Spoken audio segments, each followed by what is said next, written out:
कांड हुआ उसमें पप्पू यादव को किस तरीके से गिरफ्तार किया गया और वहां पे आईएएस पूर्व आईएएस अधिकारी अमिताभ दास ने जब इस पे आवाज उठाए, निषाद कुमार का नाम लिए कि उसमें उसका नाम शामिल है, वो खुद उसमें मिला हुआ उस कांड में, तो किस तरीके से ये देखिए निशांत कुमार को अब प्रोजेक्ट किया जा रहा है कि नहीं नहीं अब भाई यहाँ पे निशांत कुमार तो ऐसा है नहीं, अब पापा इसके सिलेंडर हो गए नीतीश कुमार और नीतीश कुमार सिलेंडर हो गए। अब बात वही आ रही है कि कमान संभालेगा कौन? देखिए कमाल संभालेगा बीजेपी का। बीजेपी तो ऑलरेडी चाह रही थी ना शुरू से कि हम कमान संभालेंगे, बिहार हमारे हित में, एक तो और स्टेट बन जाएगा और वो बिहार उसके हित में, अब बीजेपी के हित में गया ना। अब देखिए क्या होगा, क्योंकि अभी तक तो रिजाइन नहीं दिए मुख्यमंत्री पद से नीतीश जी, अभी तक तो नामांकन किए हैं। 16 तारीख को वहाँ पे अब देखिए चुनाव होगा और चुनाव में भी देखिए किस तरीका हो सकता है। जो जेडीयू में आपस में फूट हुआ है और इस तरीके से फूट में क्या पता नीतीश कुमार जीतेंगे भी कि नहीं जीतेंगे। जिस तरीके से आप देखिए बीजेपी जेडीयू के नेता वहाँ पे खुद रो रहे हैं कि ये किस तरीके से हमारे नेता को ये लोग ने अपने वश में कर लिया। अरे भाई वश में कर लिया, कैसे कर लिया? क्या जेडीयू का विलय हो जाएगा बीजेपी में? देखिए ये तो होना ही है, क्योंकि बीजेपी का तो ये काम ही है किस तरीके से पंजाब में अकाली को किया, महाराष्ट्र में आपने देखे होंगे शिंदे शिवसेना क्या हुआ, कश्मीर में महबूबा मुफ्ती का देखे होंगे क्या किया इसने। बीजेपी का तो वो हरकत ही रहता है कि मतलब किसी को भी गिराओ और वहाँ पे अपना जगह बनाओ, और ये कर रहा है बीजेपी। और ये चीज़ के लिए नीतीश कुमार को सोचना चाहिए था, पहले से समझना चाहिए था कि हाँ हम क्या कर रहे हैं। ये अपना कबर ना अपने से खोदने वाला काम किए हैं, करवाए हैं बीजेपी के हाथों नीतीश कुमार ने। अरे नीतीश कुमार ने ही तो बिहार को चमकाया है, आप लोग मैडम चमकाने का बात करेंगी ना तो मुझे बहुत कुछ बिहार में ना हम ये इलेक्शन में ना देखे हैं कि जाइए चमकाया। हम बोलते हैं कि ठीक है भाई एक रोड बनाया अगर कहीं पे बिहार में तो ठीक है, उसके अलावा आप मुझे बता दीजिए शिक्षा का वहाँ पे जाइए देखिए किस हाल में है।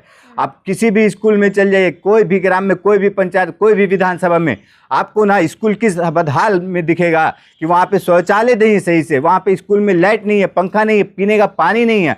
हॉस्पिटल का बोलिए, स्वास्थ्य का क्या हाल है कि मतलब हम खुद एक इंसान को ऐसे जो इंसान को लेके गए हॉस्पिटल में वो 11:30-12 बजे वो इंसान मर गया। मतलब स्वास्थ्य का वहाँ पे कोई बोलते हैं ना जो पब्लिक इंफ्रास्ट्रक्चर के तहत कुछ है ही नहीं है बिहार में।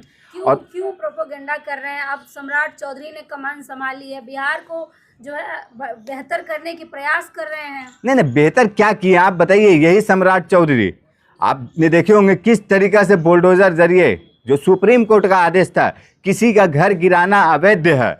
अब बताइए ये बिहार में क्या पूरे हिंदुस्तान में किस तरीका से बीजेपी, जहाँ जहाँ बीजेपी सरकार है, किस तरीका से गरीबों का घर गिराया जा रहा है। अरे भाई एक गरीब को घर बनाने में उसकी पूरी एक पीढ़ी खत्म हो जाती है, खप जाती है, और आप उसका घर गिरा रहे हैं। ये सम्राट चौधरी जो गुंडा, कल का गुंडा जो था सम्राट चौधरी, और वो बताता है क्या हम कानून व्यवस्था को अच्छा चला रहे हैं, कानून व्यवस्था को बना रहे हैं। ये किस तरीके का कानून व्यवस्था बना रहा था कि मतलब बिहार के जनता का जो घर गिरा रहा है उसको घर से बेघर कर रहा है, और आप बोल रहे हैं सम्राट चौधरी अच्छा काम कर रहा है। ये सब बेकार की बात है मैडम। नीतीश कुमार के नामांकन पे विपक्ष भी चुप है, ना तेजस्वी बोल रहे हैं ना लालू प्रसाद यादव बोल रहे हैं, इसको कैसे देख रहे हैं? देखिए कैसे बोलेंगे नीतीश कुमार के नामांकन पे, क्यों चुप हैं? क्योंकि जान रहे कि नीतीश कुमार ने अपने कबर खोद ली हैं, अब उनके ऊपर बोलना ही क्या है। क्योंकि इन लोगों को मालूम है कि जो बीजेपी का ये जो बोलते हैं ना आस्तीन का सांप बीजेपी, तो वो आस्तीन का सांप अपना आस्तीन वाला काम कर चुका है बीजेपी।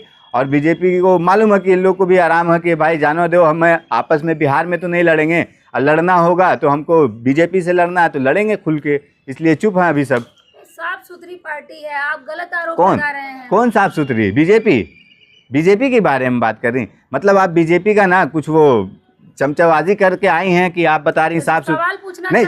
नहीं मैडम, किस तरीके से साफ सुथरी मुझे बताइए कि क्या है साफ सुथरी पार्टी बीजेपी, किस तरीके से आप बता रही। मुझे एक उदाहरण दे दीजिए तो हम मान लेते कि हाँ, मुझे एक उदाहरण दीजिए कि साफ सुथरी पार्टी है बीजेपी। ये 2014 के बाद से जो देश का इतिहास बिगाड़ दी है, जो 2014 में ये कंगना ने जो बोली थी कि हाँ 2014 में देश आज़ाद हुआ, उस कंगना उसको मतलब क्या हिसाब से, मतलब अगर मैंने एक वीडियो का वाइट देखे थे किसी लड़की का जो बोली थी ना, हम वो बात तो नहीं बोल सकते हैं अभी, लेकिन हाँ वो सही बोली थी। और देश आज़ाद का बात किए हैं और बोल रहे हैं ना बीजेपी ने बहुत अच्छा काम कर रही है। अच्छा काम कर रही है तो मुझे बता दीजिए किस तरीक़े से जो हत्या हो रहा है, बलात्कार हो रहा है, जो किसी भी इंसान के साथ लूट हो रहा, मार हो रहा, क्यों हो रहा है ये सब?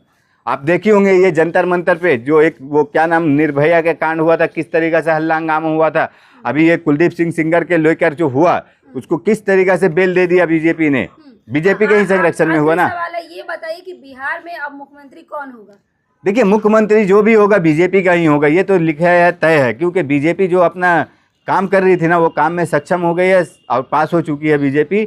और नीतीश कुमार ने जो नॉमिनेशन फॉर्म फिल किए ना, तो यूँ समझ लिए कि नीतीश कुमार सरेंडर हो गए हैं और वो बीजेपी का ही मुख्यमंत्री बनेगा। और उसके बाद बिहार में देखिए अब किस तरीक़े से रंग होगा, खेल होगा।